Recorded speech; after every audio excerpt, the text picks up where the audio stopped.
Dans ce chapitre sur l'hypertrophie bénigne de prostate, nous allons voir dans un premier temps le bilan préthérapeutique. Alors, le seul examen d'imagerie qui est indiqué pour l'évaluation d'une hypertrophie de prostate, c'est l'échographie réno-vésico-prostatique. Alors cette écho, elle va nous permettre de faire d'une part le bilan préthérapeutique que nous allons voir maintenant et d'autre part le bilan post-thérapeutique et le suivi. Alors dans le bilan préthérapeutique, elle va nous permettre d'explorer trois volets: la prostate, le bas appareil urinaire et le haut appareil urinaire. Nous allons voir dans un premier temps la prostate. Donc l'écho va nous permettre de mesurer le volume prostatique. L'examen le plus utilisé en pratique courante, c'est l'échographie prostatique par voie suspubienne. Alors elle ne va pas permettre de faire une évaluation précise du volume, mais elle va permettre de donner un volume suffisamment fiable pour apprécier globalement l'hypertrophie.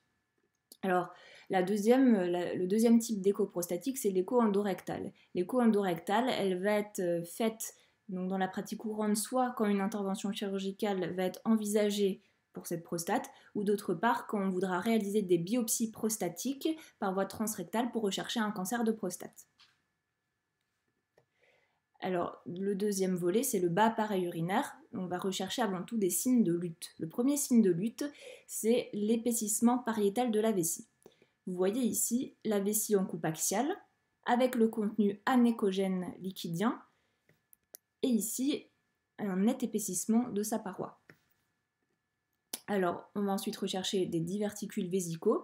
Vous voyez ici une coupe sagittale de la vessie avec la vessie ici normale, paroi fine, le contenu anéchogène liquidien, et vous voyez de façon adjacente à la vessie une autre formation arrondie, liquidienne, qui correspond en fait à un diverticule vésical, même si ici sur cette coupe vous ne voyez pas la communication entre les deux, ça en est un pourtant.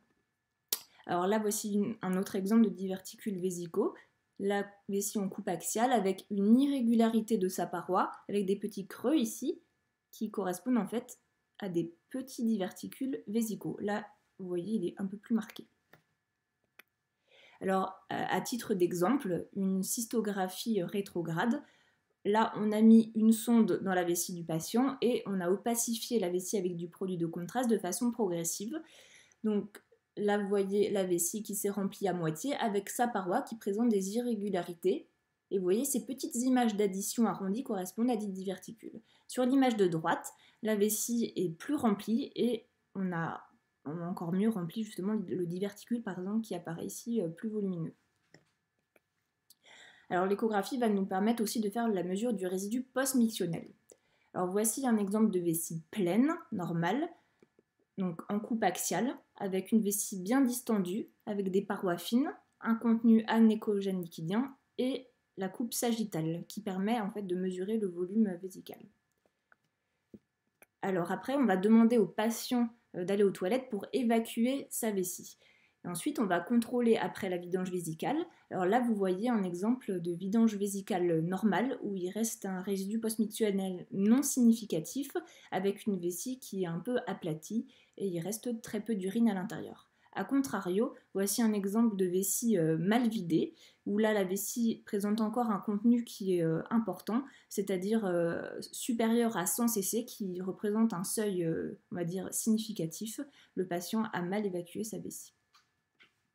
Alors le dernier volet qu'on va explorer, c'est le haut appareil urinaire. Il faut savoir qu'une hypertrophie prostatique, à long terme, va entraîner un retentissement sur les voies urinaires d'amont et va entraîner une urétérohydronéphrose, donc que l'on a déjà vu sur les chapitres précédents.